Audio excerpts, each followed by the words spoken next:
Ooh, good morning, good morning. I've got something in my eye. It takes me a little while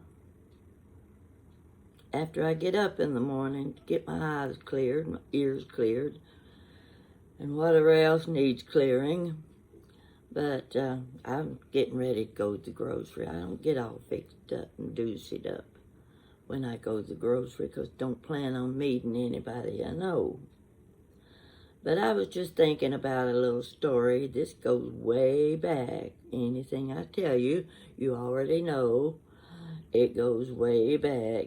In fact, about 56 years. Whew, some of you aren't that old.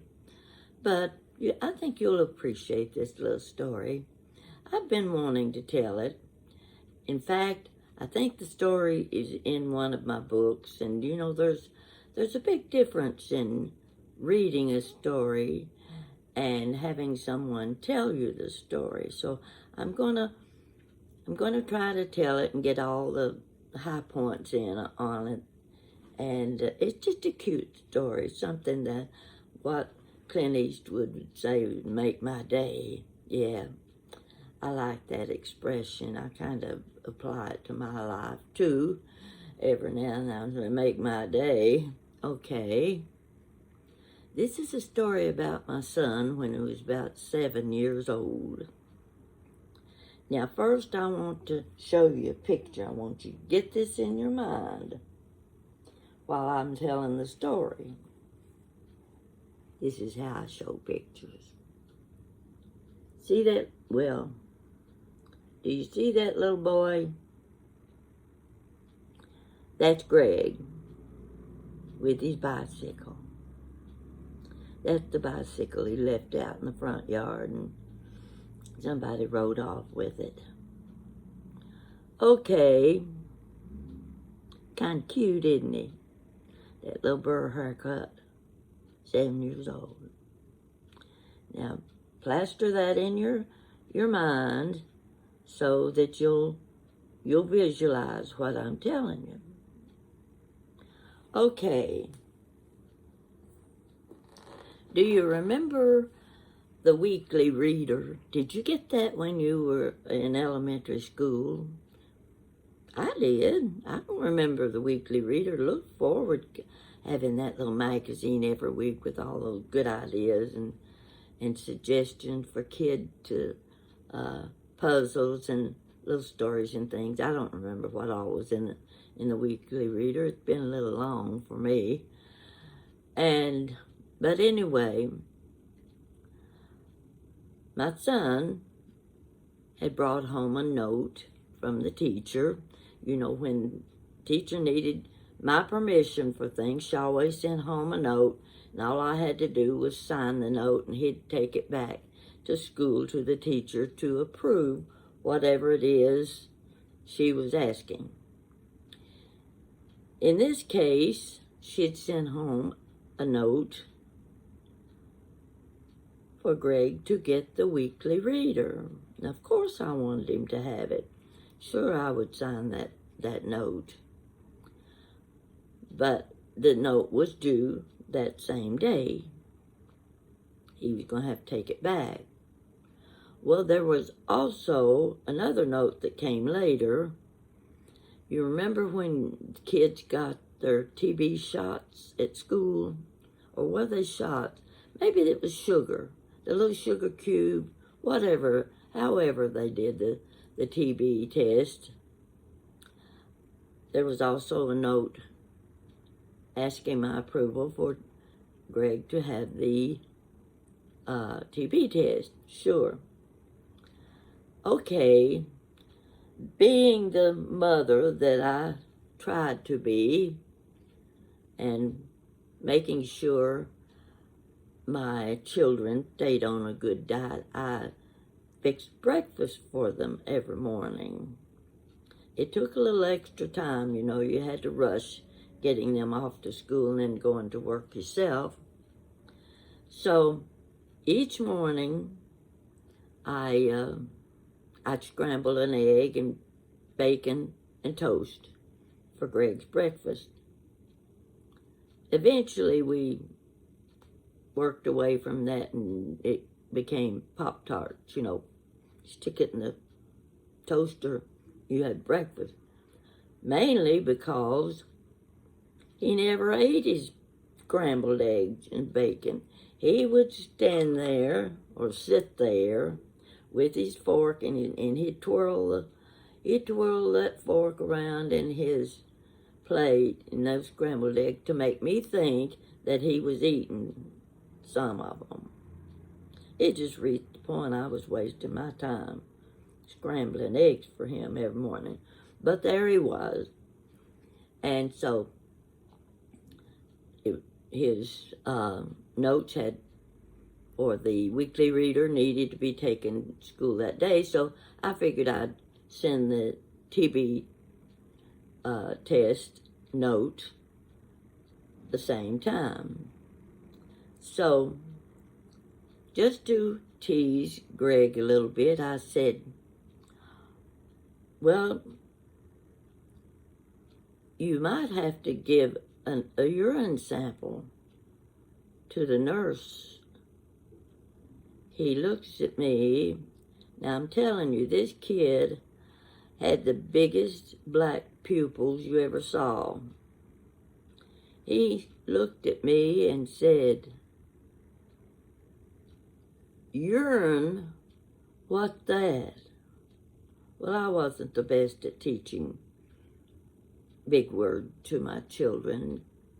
I wanted them to have a good vocabulary, but I hadn't gotten around to the word urinate. So, urine? What's that? I said, well, that's where you pee in a little bottle. The nurse has you pee in a little bottle, and she sends it to a lab, and she has them tested to see if you have any diseases.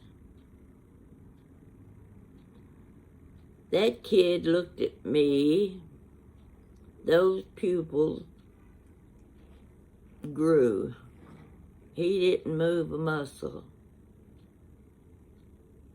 And he's still stirring his scrambled eggs with his fork. And he says,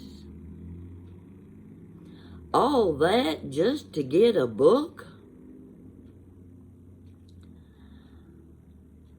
I think you know what position I was in then.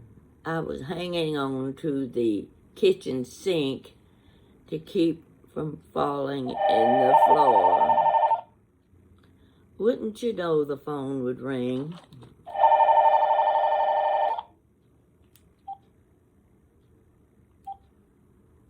Okay, I cut them off. They can call me back. Okay. Where was I?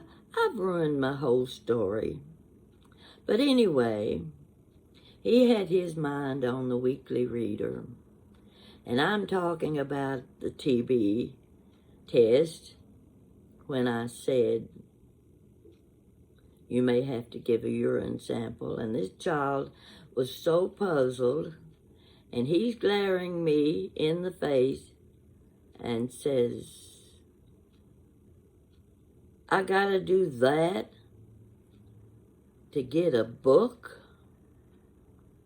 Well, put yourself in my place. I could not stop laughing. I had to hang on to the kitchen sink to keep from dropping to the floor. Now, that's my story. I hope you like it.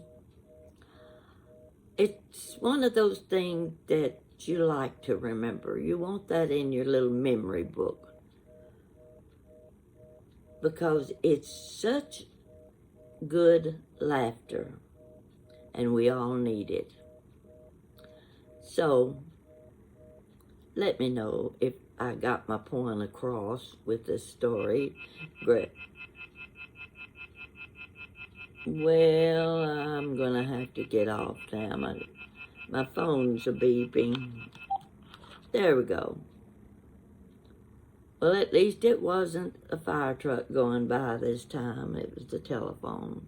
You're getting used to those two things when I trying to tell a story, aren't you? See, you can see my books better behind me, can't you, during the day, because I'm getting a little sunshine from the windows, and it makes my books show up. Aren't they pretty? Don't you? Especially that one. If that isn't the most pitiful looking person I've ever seen. But as long as my book sells, I don't care. This one over here, that's a family book. I just love that little picture of that bed and those children in that bed with the title, my favorite book title, Room at the Foot of the Bed. I slept many a time at the foot of the bed with somebody's dirty feet in my face stinking up the bed. And if you're from a big family, you did too. You know what it's like, sleeping on pallets on the floor when you had company. But these are good memories. And my little story about the weekly reader. I hope your children and grandchildren are getting the weekly reader too. It's a very good little magazine for school children. Now, I'm going to the grocery. I'm almost out of Dr. Pepper and Dawn dishwashing liquid, and I don't know which I need the most. So I'm going to make sure I get both of them in one trip. You have a good day. The sun is shining, and we better take advantage of this pretty weather now, because it won't be long. It'll be getting dark at 5 o'clock in the afternoon. And I'm not ready to go to bed when it gets dark. I have to wait a little later in the night. But goodness gracious, when the evening starts at 5 o'clock and doesn't end till 12, that's 7 hours. It's 5 from 12. Yeah, that's 7 hours. I've said enough. I appreciate your comments about my trip to Louisville. And Jan and I will be making more trips to Louisville. And hopefully we'll have some exciting things happen. Hopefully. We'll have to create some of them, I suppose. But you've been very good about responding. And I appreciate every comment you make, good or bad. Now, I might delete the bad ones, but every now and then you have to accept things like that. You take care today and be careful if you're out driving around. Have a good lunch today, and I'm going to see if Kroger has something in their deli that I can eat so I don't have to fix my own dinner. That's it for today, folks. Thanks a bunch.